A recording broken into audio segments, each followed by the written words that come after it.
Here we are. Now it's good morning. That's why you didn't reply.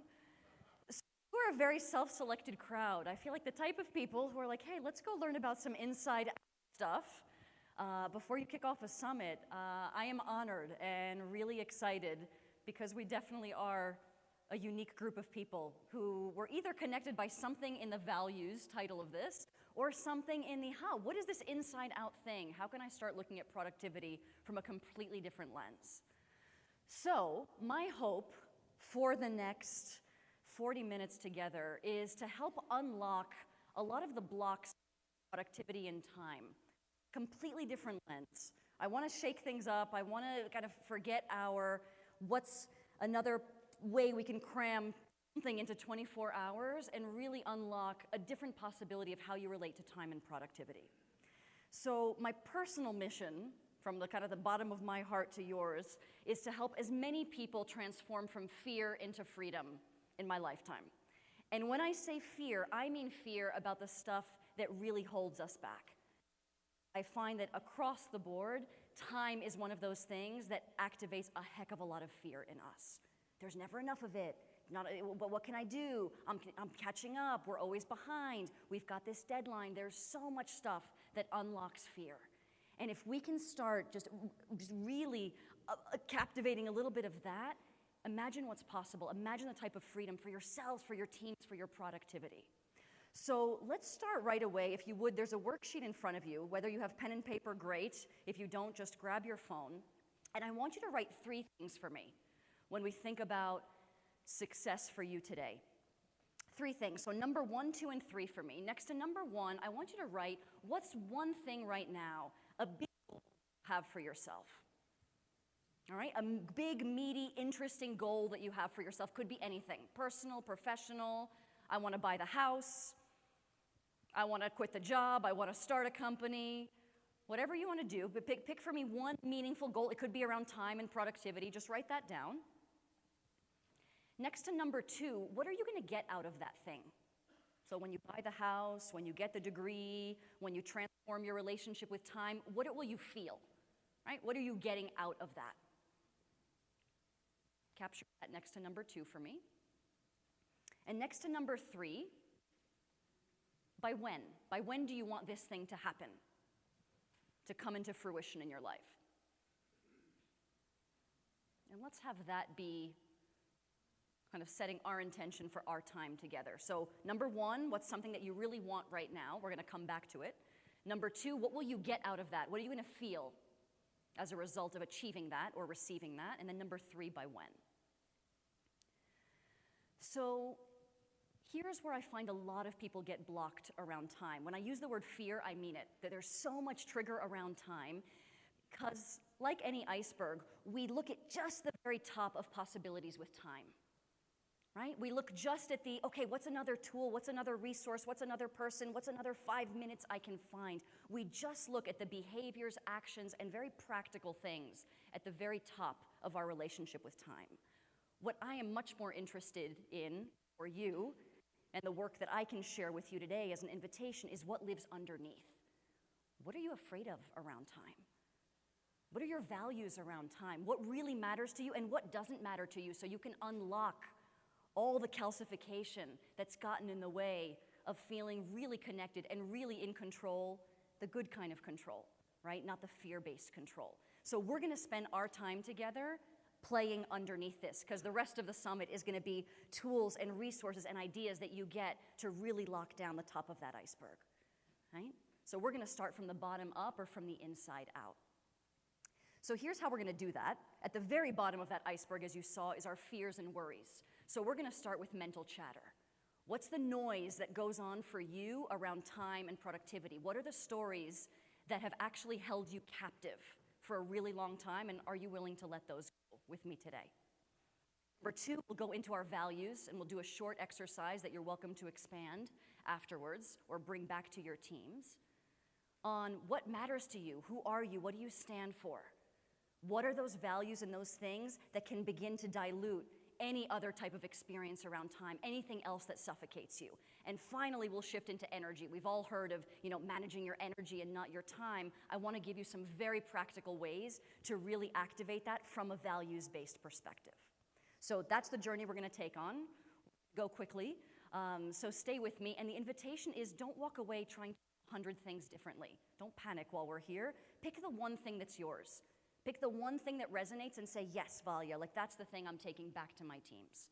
Everything else, don't worry. Just have an experience with me for the next bit of time.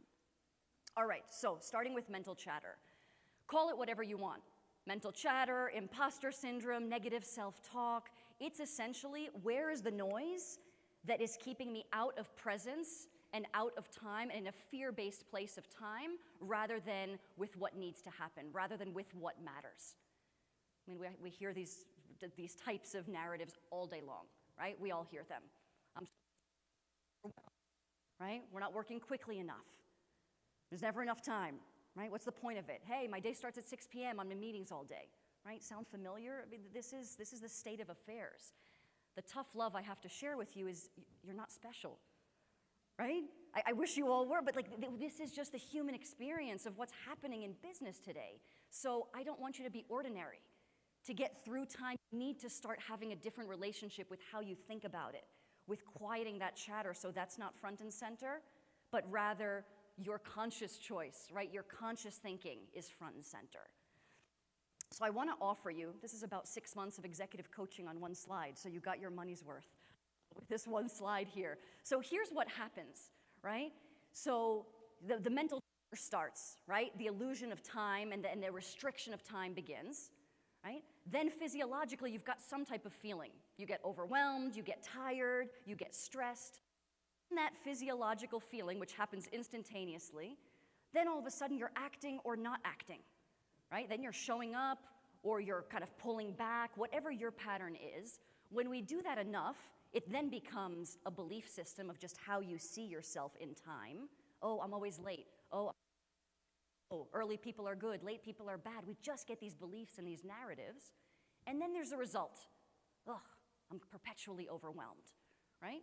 So flow with it through me, right? Flow through this thought ladder. So I'm so busy, right? Would lead to some type of tired or overwhelm, which then leads to whatever your pattern is, underdoing, overdoing, right? Then, oh, there's no end to this. That's belief. And then ultimately, here I am as this victim of time. Here's our team as this victim of time. This sounds obvious, you're probably thinking right now. I'll tell you why it's not. It's not because we live in a world that tells us to ignore these bottom two, right? We live in a world that's actually telling us, hold on, let me get you guys back. Well, that doesn't matter. We live in a world that tells us ignore, right? Ignore the thought and ignore the feeling. Instead, start plugging into the action. Start doing something different. Oh, that was stressful last time? Let's figure out something different. Right? Let's use a different product, let's use a different service, let's just cram in a little bit more time, let's start 3 weeks early, let's start 3 weeks later. Right? So we tend to do things. The challenge is, once you've left the mental chatter area, right? Once you've left that bottom, the train has already left the station. It's way too late. It's going 300 miles an hour at that point. And here you are, very cute, thinking that you're gonna fix it just by adding something else to the system. The secret to all of this is mental chatter only stops. Our relationship with how we think about time only stops when you tell a different narrative at the bottom. When you actually course correct the train to go a different direction at 300 miles an hour rather than being the victim of where it's already gone. So I want to give you 5 really practical tips on how to start quieting the mental chatter, and then we're going to move to our values. All right? So number 1, please remember it's a choice. Remember that your relationship with time, with productivity, with the things you tell yourself or don't tell yourself, it's a choice. You choose to be where you are, in the team you are, in the companies and organizations, in Las Vegas right now. So as stressed as you are, remembering that there's conscious choice allows you to re-choose it. It allows you to be back in agency, right, rather than at the victim of it. So re-choose it. Re-choose your team. Re-choose your project. Re-choose the ways that you narrate your calendar, right? It's yours. Number 2, watch your language, please. I can't tell you how many executives I work with, and all I hear is, I have to, I have to, I have to.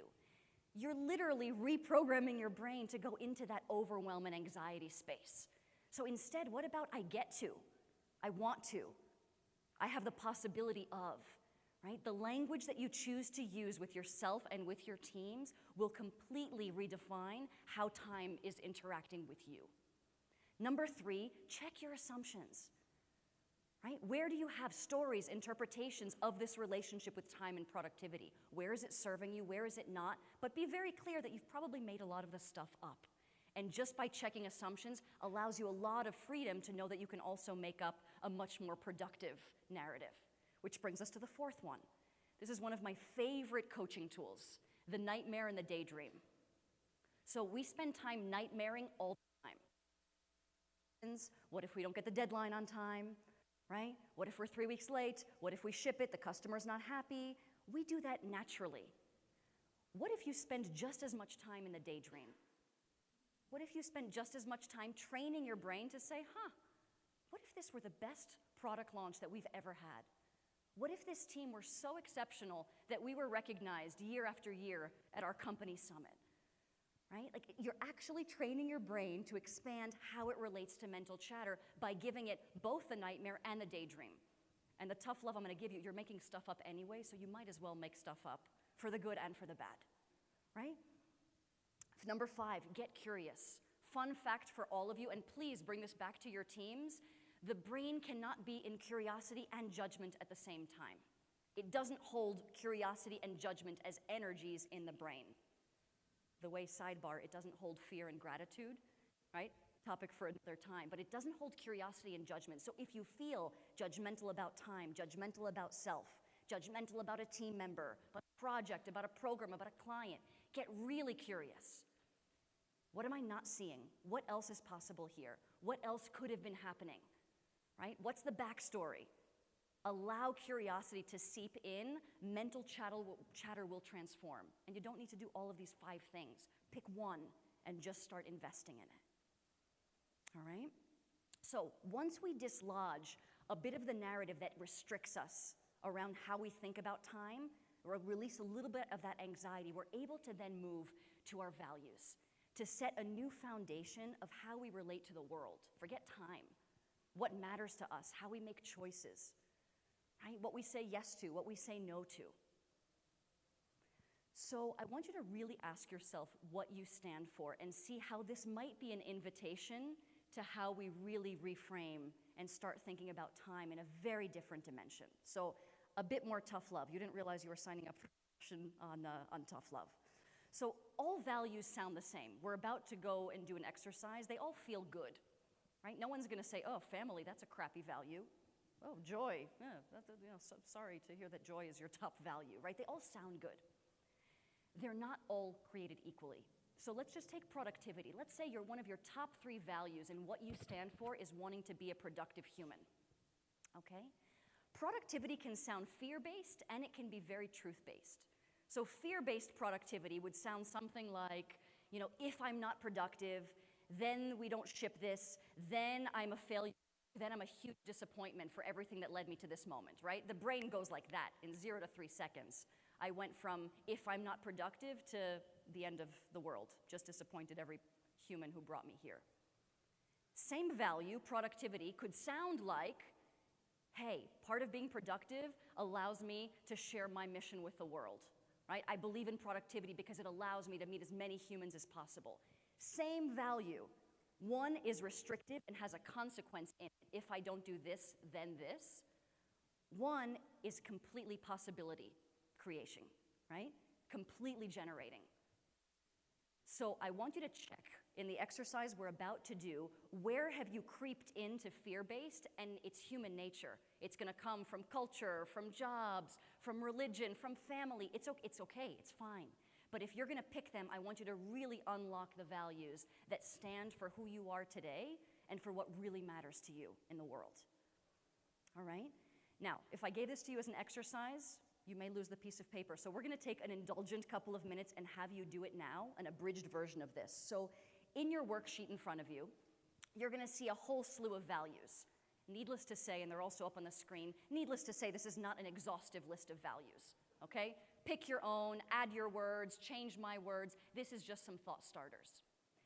So the full activity would have you start sorting these into different pockets If it resonates, by all means, please take the full activity, but just for today, since I have such a short amount of time with you, I want you to scroll through the list and pick 5 that jump out at you. Not to your head, but to your gut. Pick 5 values that when you read them, something in you lights up. All right, I'm going to give you a couple minutes to do that. And when you feel like you've got 5-ish, just transfer them towards the bottom of the page. Whether you get 3, 4, 5, doesn't really matter. I just pick the words that really spark out at you.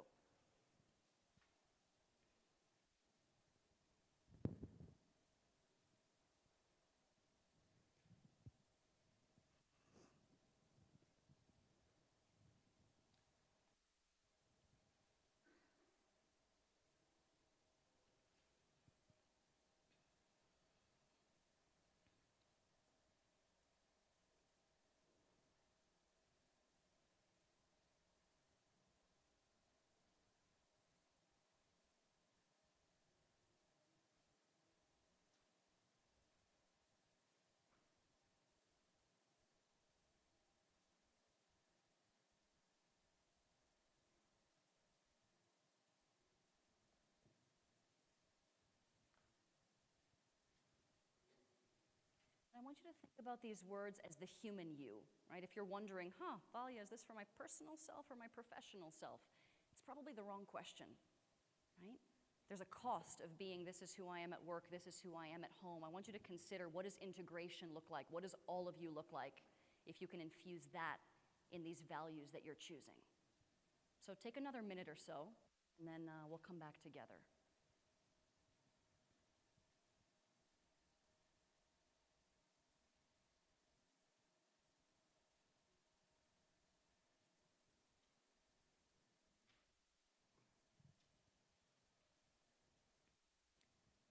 So if you're already looking up at me, take the next challenge of start defining what you've listed as one of your number 1.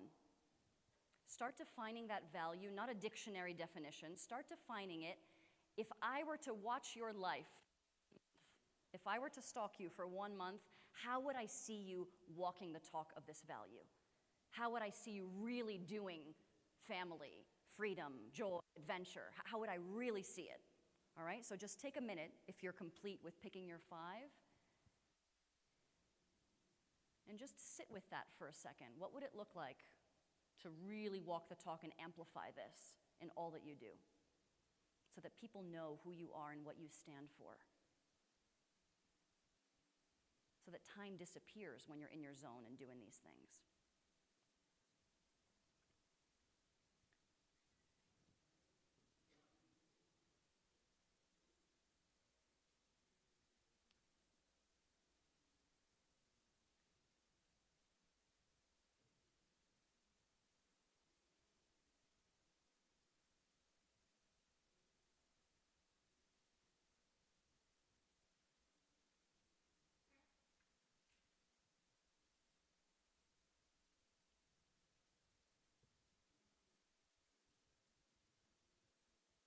It's very powerful to take 5 minutes for you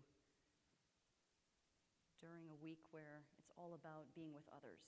So I really commend you for sitting with this for a couple minutes.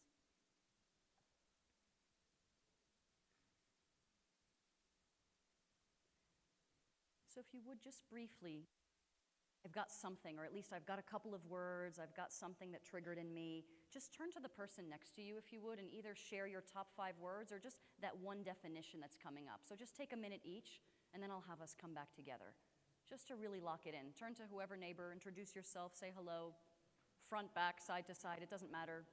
Trios, doesn't matter. Just take a minute.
Take another minute or so and we'll come back.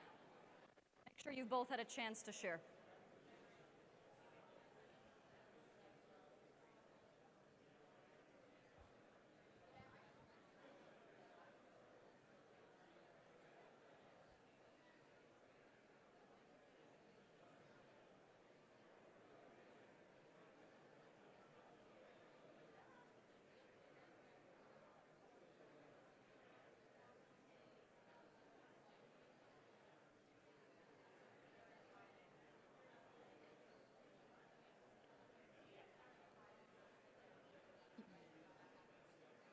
All right, let's come back together slowly.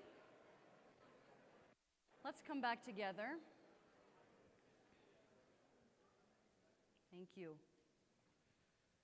So, I recently read a quote from Anne Morrow Lindbergh, and she said, "The shape of our days determines the shape of our lives." And I nearly had a panic because I thought, sorry guys, I don't know what's happening here.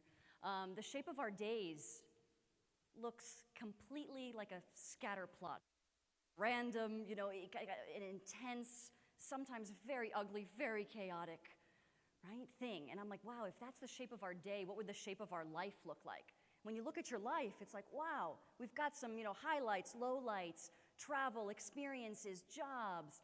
So there's something about how do we make the microcosm of a day feel really grounded to those values, feel really important, rather than it's just another day to get to the next product, to the next shipment, to the next weekend, right? So just think about that as we reflect on values and as you reflect with your partner.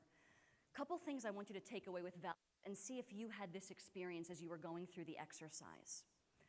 Number one is there can't be any guilt when you're picking these things, right? So if family didn't make it on your top 3 or 4 or 5, don't worry, we won't show them this piece of paper. You will leave the paper in Vegas and burn it. Your kids don't ever need to know. But if there's guilt, then you know by nature you're living from a fear-based value. So what on earth would your time look like if your whole life is oriented in a fear-based, I don't want to disappoint you, I've got mental chatter, I never have enough time? What are we doing, right? What does that shape look like of our life if that's what we're actually believing about that core value? So 0 guilt when you pick these things. If some guilt crept in, don't worry about it. You're going to do the exercise again if this resonates with you. All right? Number 2, this is probably the most important thing I want you to take out of this session, is the difference between practiced values and aspirational values. We live in a world that teaches us, hey, aspirational values are great. I want to challenge that and tell you aspirational values, really not so good. Why? Because they make you feel like you're failing all the time. Oh, one day I wish I stood for balance. If I had balance as one of my core values, I would be curled in a fetal position right now, crying, wondering why am I so far away from what matters to me most. It's aspirational. One day it would be nice, but right now if you look at the shape of my day, of my life, of what I do, of how I do it, there's 0 balance in that. And that's a conscious choice, because I choose freedom over balance. I choose impact over balance, right? I force ranked these things. Did. So practiced values, on the other hand, you can infuse every single day, every single moment with a choice around activating that value even more, right? So if you put adventure as one of your top 3 values and you have not left your hometown for about 1.5 years, it's just an aspirational value. I love it, I want it for you, but don't give yourself the disservice of saying that it's practice, because then you're going to feel bad. You're going to feel behind. You're going to feel like I don't have enough time. Instead, put it as an aspirational value. We can work towards it, but let today be about practiced values. Let today be about this is who I am today without apology. Maybe today is about excellence, achievement, progress, impact, productivity. And then let me make sure that I'm seeing that the shape of your life and your days is reflective of that if I were watching you. Which is why, number 3, your definition really matters. My definition of productivity doesn't matter at all if it doesn't align with what really you care for, your teams care for, your businesses, your home life.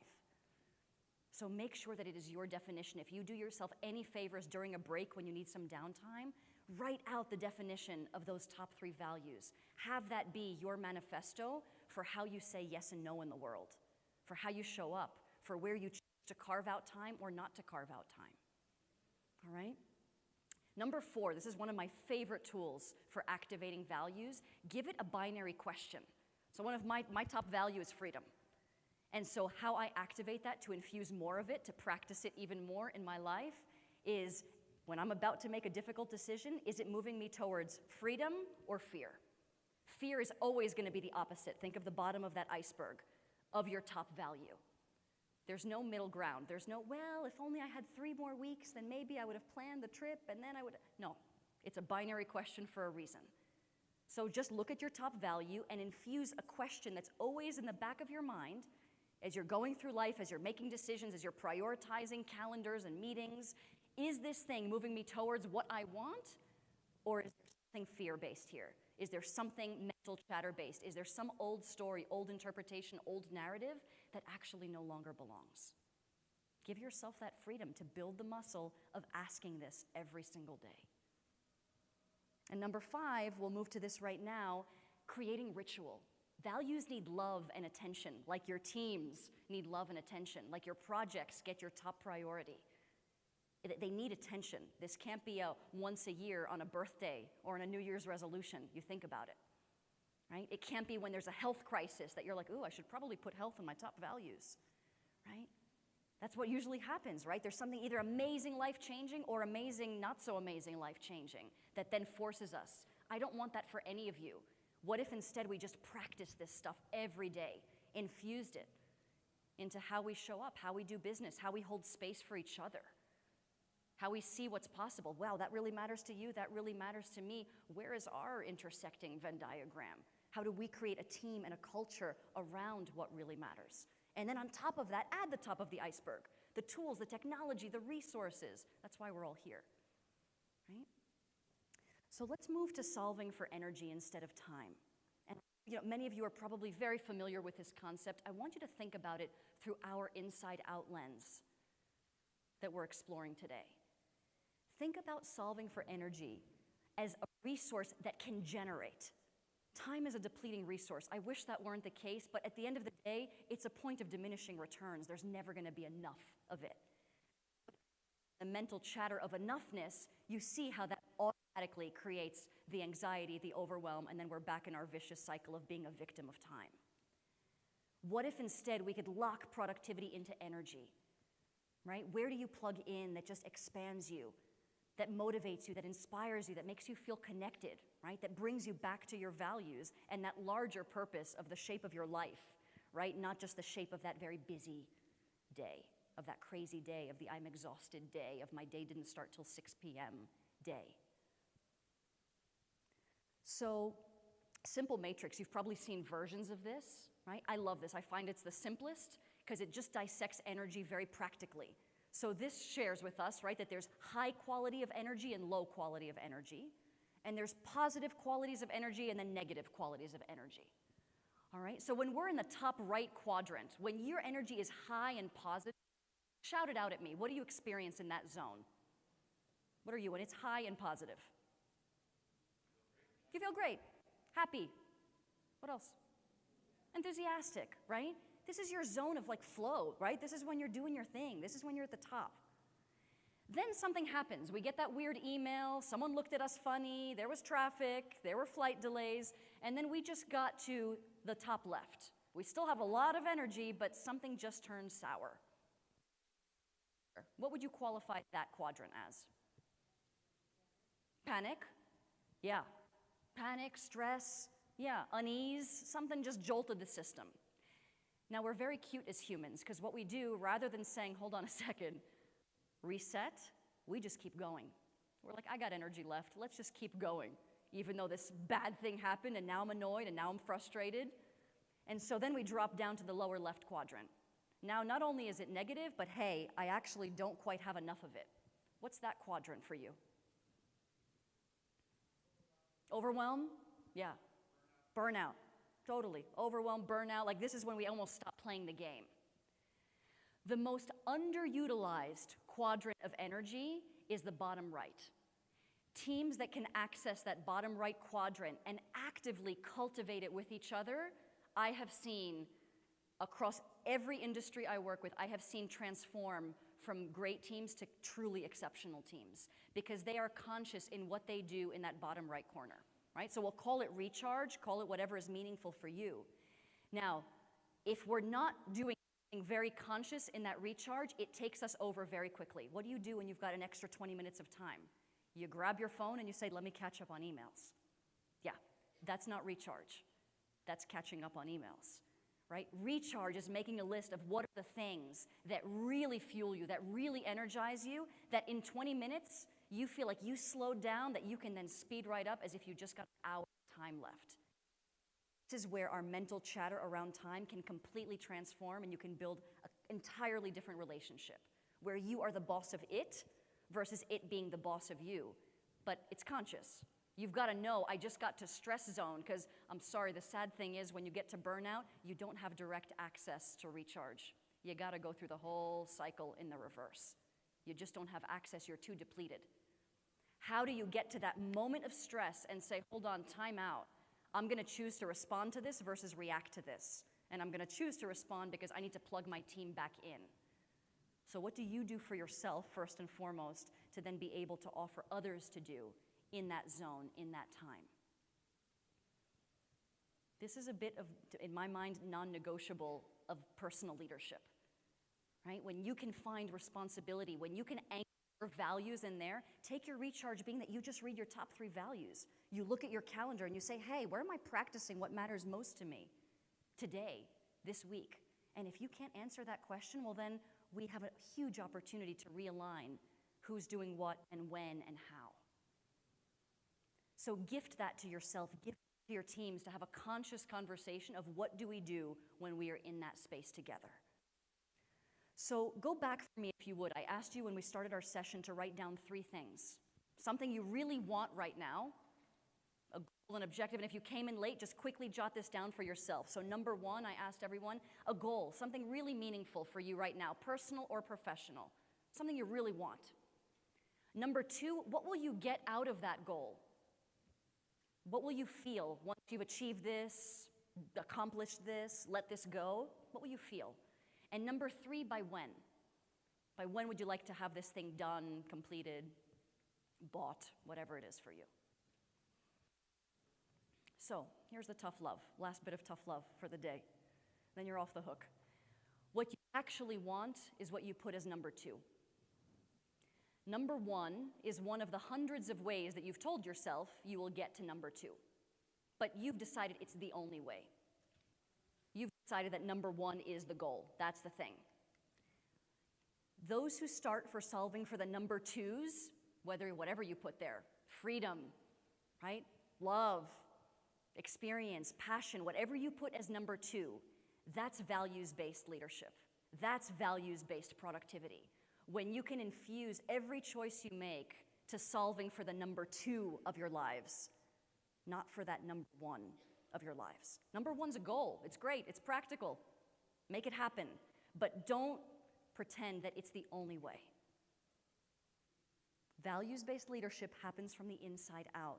It is something grounding. It's a center that allows you to anchor and to show up in the world where it's an illusion. Productivity is just a word. It's just a concept because you know that you are infusing the most meaning in what you do, in what your teams do, because you created it to be so. So what I'd love for you to do, I'm a big fan of synthesis. Let's assume you lose your notebook, you lose your pen, and you lose my cute values paper. In 6 words or less, what did you take out of our time together today? And then we'll open it up for Q&A for whoever is able to hang back. 6 words or less, you lose everything. What do you want that was yours today? Was it about mental chatter? Was it something about values, the words you chose perhaps, the definition you made? Was it something around energy?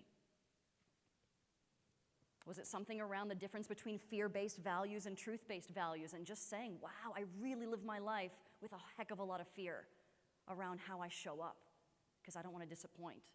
I don't want to fail. What if I succeed, right? Maybe you want to take away those mental chatter tools of the nightmare and the daydream. 6 words or less. Just capture that for yourself because if you lose everything, I know you could keep 6 words. and have that be a gift that you give to yourself and bring back to your teams. So take a minute, and then I'd love to have some brave souls share back your 6 words with us.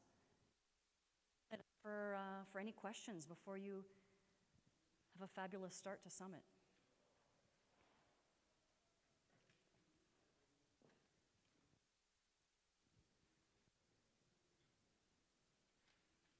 So raise your hand for us if you'd be willing to share. What's your nugget? What are you taking out of this time together? Yes, thank you. Really loud. Declare it.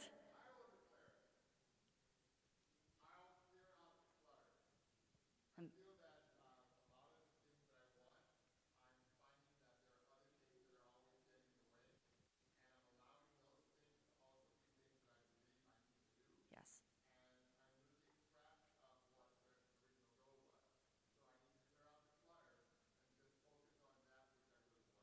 Beautiful. Thank you. Appreciate that. Love that. Clear out the clutter. Who's next? Yes, please. Loud and proud. Reformatting your approach to what really matters. Beautiful. Thank you. Someone else raised their hand right there. Yes, please. To optimize for energy versus time. Optimize for energy versus time. Beautiful. And if you want to take that for all of you where that resonated, just make it super practical, right? One of my coaches gave me the best advice once. She said, keep a piece of paper in your pocket that is labeled 5 minutes, 10 minutes, 20 minutes, 30 minutes, and then just pre-populate what would I do if I were gifted an extra 5 minutes, 10 minutes, 15 minutes, 20 minutes, 1 hour. And then when you're gifted 20 minutes, you do not go back and check email. You'll open your paper and you say, oh, I was going to book that reservation because that really mattered to me. I was going to call a friend. I was going to, whatever, look at cute puppies on on YouTube. Whatever you do that energizes you. That's a topic for a whole nother time. Thank you. Yes? Beautiful. Lower importance and lower priority, which frees you up a lot. And, by the way, that's actually really meaningful for someone else. What is low priority for us and low importance is really important to somebody else in their mission and what they want to do. Beautiful. One more. Yes? Recharge when I really have to. And don't, yep. And I would take it one step further, not when you have to, because then you've gone too far, right? Sure, yeah. Recharge when you want to. Recharge, yes, when that first trigger happens. Beautiful. And I want to honor that you raised your hand. Consciously make choices based on my values. Beautiful. Yeah, life gets a lot simpler when you're able to opt in to what matters to you. A lot of noise goes away. So I just want to leave you with one of my favorite quotes, and my wish for all of you. This, to me, is what happens when you shift from fear to freedom. That you're finally able to make visible what without you may never have been seen. So that's my invitation. Make it seen. Make your values and what matters to you, and how you spend your time, how you spend your one currency really matter. So thank you for spending the morning with me. I really appreciate that. There's my email if you need anything, questions, follow-ups. Just a wonderful summit, and let's open it up for whoever's happy to hang back for questions. Just raise your hand, and Bridget will happily come along. Thank you.